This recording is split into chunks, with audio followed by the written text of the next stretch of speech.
Hello and welcome back to the Tuesday Checklist, the weekly show where we think of excuses to talk about games that we love. Batman Arkham Knight hits PlayStation Plus's monthly games this week, which got us thinking about bad guys who put in an extraordinary amount of work for absolutely nothing.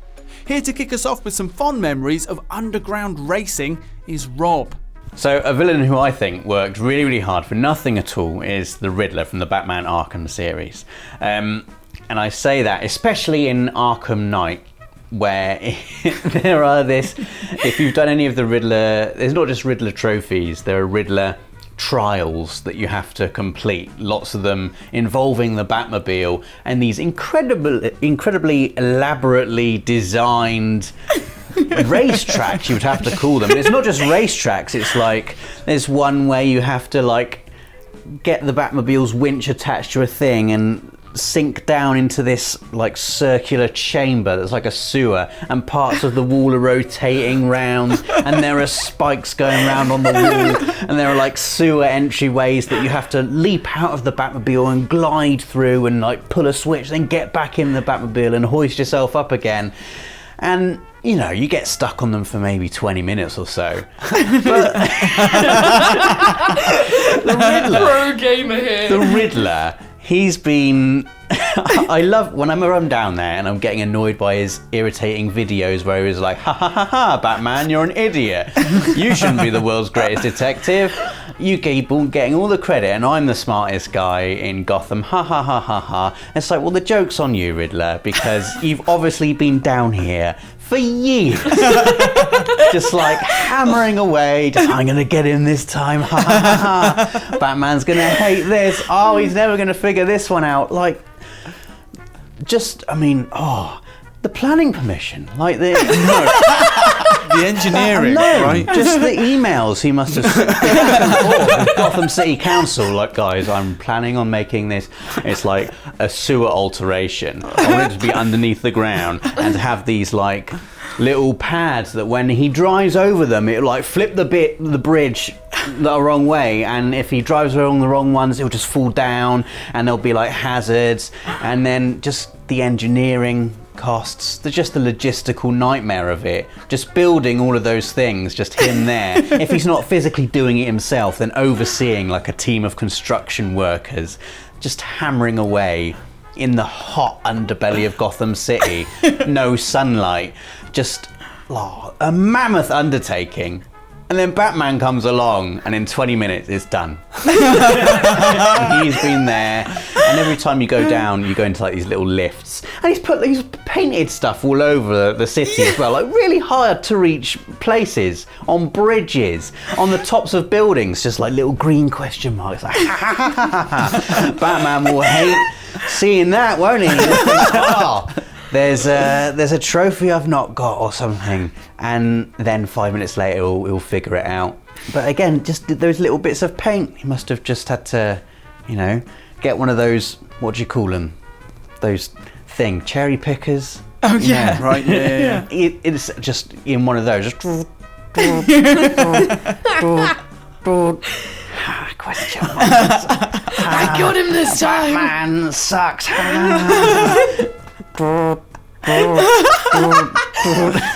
It's like, man, chill out, Riddler.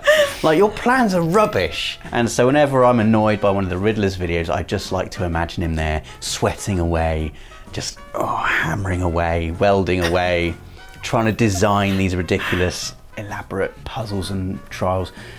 He's worked too hard. He's worked too hard for it, and the end result is not worth the effort for him. Like, I hope he's at the end of Arkham Knight. I hope the Riddler is really sad. Oh, that's sad. I hope he's really sad. In fact, I think his end is quite pathetic, isn't it? Like, spoilers for anyone who's not got to the end of the Riddler stuff. But he just gets punched by Batman and put in the naughty seat of the Batmobile. And that bit where he places everyone, it's like, you sit there, and the chair just goes, and he gets put away like a naughty child. Off to prison with you, Riddler. My villain who put in like way too much effort and it wasn't really worth it. He's not, well, he is a villain, but it's like you've got lots of kind of, let's say, enemies in this game, and it's in Yakuza Kiwami 2, and there's a sequence in it where Kiryu, he's basically, for a bit of context, he's adopted this little girl called Haruka. And there's a sequence in Yakuza Kiwami 2, this is near the end, where the members of the Yakuza who are, let's just say, against you, they're like, oh, we have kidnapped Haruka. And of course, no one takes Haruka away from Kiryu. He is like the dad for Haruka, and she calls him Uncle Kaz and everything, and it's so adorable and it's great. So Haruka's been kidnapped. Kiryu finds out where she is, and she's in a place called, I think it's Osaka Castle. And when you think this, you're like, oh wow, it's a castle. So you get in a taxi, you go over to Osaka Castle, and you approach it, and it's this big sort of like looming castle, and already you're like, wow, this is big. But first of all, you get there and the castle opens up, like not the doors, the whole building opens up, and then a golden castle rises from underground. And then first of all, you're like, oh my gosh, was this underground the whole time? And then of course, you can't do anything normal in Yakuza at all. So you go into this room, and you're faced with one member of the Yakuza, and he set up this whole ninja assassination for you. So you've got to go through like thin corridors where ninjas are jumping out of the ceiling, and they're trying to get you.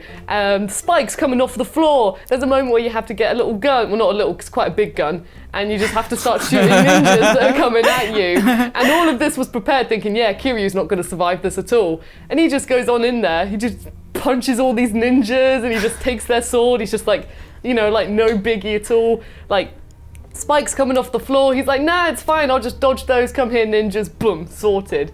And these guys are like, oh my god, what is this man? He's an animal.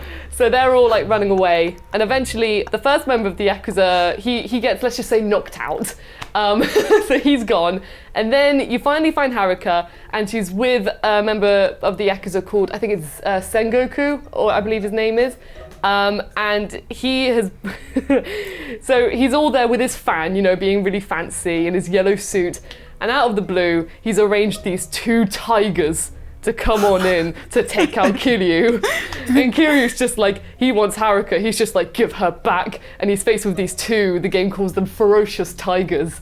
And then literally Not just ordinary tigers. Not just ordinary tigers, no, these are ferocious tigers. And they're like coming at Kiryu, just punches them. There's literally a sequence where a tiger jumps at him, punches it in the forehead, it gets on top of him, he just kicks it behind him when he's on the floor. It's as if it's no worry for Kiryu at all. Like, just these 2 tigers, it's fine. And this guy isn't even the main villain, he's just someone who you come across and you're just like, you are against me, you've got Haruka, I want Haruka back.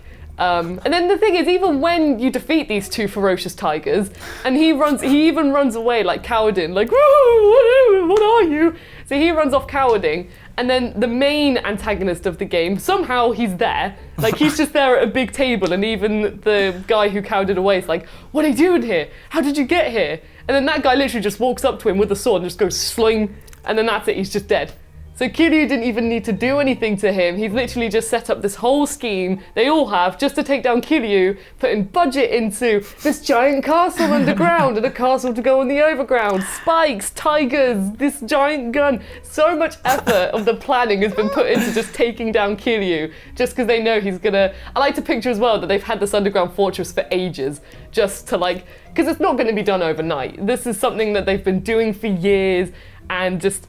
waiting for the moment where someone's annoyed them that much, then they're like, this guy's annoyed us, we're gonna bring him to the castle. It's tiger time. It's time to put the castle in action. We've waited years for this. And then Kiryu just goes in there and just, he's even got a gun wound, or he's got a stab wound or something at this point. So Kiryu isn't even in his top form, and he's still able just to wipe everything out as if it's nothing. So it's just, I just remember playing that segment, I was just like, wow, these guys put so much glorious effort into this beautiful building, this beautiful castle, and Kiryu just walks in there, does his business, gets Haruka, and goes out. All right, my villain, who put in way too much work for nothing, is Zachary Hale Comstock from Bioshock Infinite. Interesting. Now I'm very excited to talk about him, because the last time I talked about Columbia, which is the city he built, Rosie cut out me talking about the science. She just cut out all of it. But now, it's an essential part of this one, so suck it. Suck it, Rosie. I didn't cut it out! You cut it out. She cut it all. I listened to it and I was like, oh, I'm ready for people to hear me drop knowledge. None of it was in there. Rosie's just cut it all I have out. a time limit. So yeah. Go on, So talk about Rosie, this. I hope as you're editing this, you're really enjoying me talking about the science of Columbia. Cut it out again, Rosie. Cut it out again. It'll be a running gag. Just cuts to me being like, and that's why. Right, so Columbia, the science of it. So basically, Columbia is based on a real principle, which is supercooled superconductors over a magnetic field. I remember this. And basically, when superconductors, they don't like magnetic fields. So if you put a magnet underneath them, they kind of repel it around themselves. But if you have a really thin, supercooled superconductor, then some tiny bits of the magnetic field go through it, and it tries to repel them, but they get locked into place. So it's called kind of quantum levitation, or accurately, quantum locking.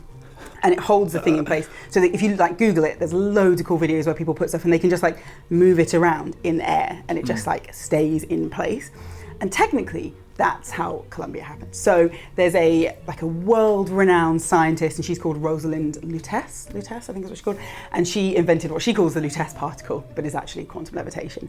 And that's how they built this entire city. So when Comstock heard about this, he was like, I want a city in the sky. And he had her find a way, and normally they have to be incredibly thin. That's how the magnetic field pierces through. So she's found what would be like a Nobel-winning way of making them big enough to support whole sections of a city, because it's made up of all these little floating islands, I think they call them, but they're all kind of the size of a block or a square in a city, and they're floating. So she's done like incredible work, and he's been funding it all this time, which I mean must have been incredibly expensive. And then they've built this beautiful city. Like, aside from the racism, Columbia is so beautiful. It's absolutely incredible. It's in the sky. It's hilariously, its story is, which I think I mentioned last time, it seceded from the US after it armed itself with weapons and became essentially like a shooting cloud from the sky and just started attacking people, and the US was like, you have to stop that, and they're like, we secede, woo, and it floated into the sky, floated up, which I find quite funny. And so it's meant to be this incredible feat of engineering. So it's been in the air for almost 2 decades at this point when you arrive in the game, and it's got, it's absolutely flourishing. Again, aside from the racism, I mean the racism is flourishing, let me be clear, but as a society, it's not a particularly great one. But the engineering, they've built like big Zeppelins, which, I mean, I know Zeppelins don't go particularly well, and they don't in the game, but they've built Zeppelins, they've built these like moving walkways, they've built zip lines, which are really fun, and it's meant to be this it's meant to be the pinnacle of engineering at that point in the US, which I think is like probably like 1912, something like that. And so it's meant to be this absolute feat of engineering, and Comstock is revered for how he built and funded this incredible city, and he worked with Rosalind to build it and to create it in exactly the way he wants. And then you arrive, and within about a day, it has fallen out of the sky. Womp womp. So it's literally within like a day. And Comstock was literally, he's obviously been building this cult there, and he'd worked really hard, and he's hidden all his little voxophone things around the city to tell you the story of all his work. Which I love that. Exactly, do you know what I mean? He spent weeks in a recording booth How many recording takes those. each one? Damn! Yeah. Wasn't sinister enough on that one. Let's go again. And so he'd like place those in all the various places to tell the story. He built beautiful statues of himself and his family to tell the story of the world. He'd even created like animatronic George Washingtons, which are quite funny when you have to fight them later on. And then, yeah, all of Comstock's hard work over almost 20 years is destroyed within a couple of hours of you arriving at Columbia. So before we filmed, I did have an inkling that maybe mine and Els would be quite similar. So we both told our entries to Dan. Dan said they're not the same, so it's fine, but they are very similar. And they are very similar. Mine is from the original BioShock, but it isn't Andrew Ryan, because Andrew Ryan did, which is I'm glad about, because it's similar to he's the kind of the analog figure to Comstock from the original BioShock. He also built a massive city, like based on his crazy beliefs. Underneath the sea, he built Rapture. But my entry is Frank Fontaine, who is like his arch enemy, because I think what Frank Fontaine did, fair enough, he didn't build like a city under the sea, but his plan was perhaps even more sophisticated and ridiculous. So Frank Fontaine is I think he begins as like a black marketeer. within Rapture. And so like all these problems with Rapture's built as a place where, you know, like brilliant people can just go and be brilliant and don't worry about the small people. And he introduces this black market, and he clashes with Andrew Ryan. He's like the thorn in Andrew Ryan's side. Andrew Ryan is the guy who's like built this whole place. And it eventually becomes like a civil war. Andrew Ryan, I think, makes an example of Fontaine and has him killed. Or does he? Because he's not dead. And he returns as like a freedom fighter called Atlas, but this is a secret. And then I like the way you just said that was a spoiler, by the way. Yeah. It's a secret. Massive endgame spoilers here. This is like, I have played Bioshock, and it wasn't until I read about this afterwards that I really understood everything that happened, because the game is so ridiculous. What Atlas or Fontaine did was found out that Andrew Ryan had had a kid with a dancer, bought the embryo while it was still gestating inside this dancer, so that he would have access to Ryan's DNA, because loads of the bathyspheres within Rapture are locked to DNA or similar to Ryan, so only Ryan and his family can use them. Then he took this embryo, he grew it, he genetically modified it so that it would mature extremely quickly, and then he conditioned the child to respond to certain commands, sent him away to the overground, smuggled him out of Rapture, waited until the moment when the Civil War erupted, and then recalled him with a pistol to disrupt what he knew would be Ryan's city of Rapture. And then he guides carefully you, Jack, the player, through the game. You are this child that has been taken out of the womb of a dancer and grown especially quickly and then conditioned to respond to "would you kindly," guides you through the game to meet Ryan, who then in like a fairly philosophically meaningful, but when you're playing the game completely inexplicable moment, chooses to have free will by telling you to kill him. So you're the slave and he's made a decision, and it's fine because it's what I was going to do anyway. But then you realise you're being manipulated, you wake up and a nurse has taken away all the conditioning, and then you just go and beat up Atlas. And he injects himself with loads of the genetically modified science which the advanced Society of Rapture has been able to produce, just injects himself with all of it, becomes like a big fiery mountain of a man, and then you just beat him. That's it. So like two men have made, like one of them's made an underground city, the other one's disrupted it and had this incredible Machiavellian plan, and you just shoot them. Like, well, one of them kills himself. Why didn't he just inject himself with all the stuff anyway, and he go around just doing all of those things that he conditioned the player to do? That's a very good question, Rob. I don't know. We can't ask him because the child he raised for years punched him in the head until he died. Exactly. Oops. Yeah. And that's the end. And then the only, and the fun bit at the end is whether you have been harvesting the children or setting them free. And then depending on that, you get a good ending or a bad ending. I can't cut that out now. That whole entry was the science. I was like, I can't cut anything out of this. I was like, no. I've made it all flow seamlessly into each other, so like, you can't cut any of it out. I was like, come on, when can I cut this out? When can I cut it? I was like, Rosie, is that what you think when I'm doing my entries? You're just sat there like, cutting it out, cutting it out. Just this one. Just outrageous. This one. Classic Rosie. Always using that editor's brain to think about when to cut. Tell us about your favourite villains with incredibly intricate plans. Give us a like if you enjoyed the video. And remember, click that notification bell so you always know when a new Tuesday checklist goes live. Thanks for watching. For the players.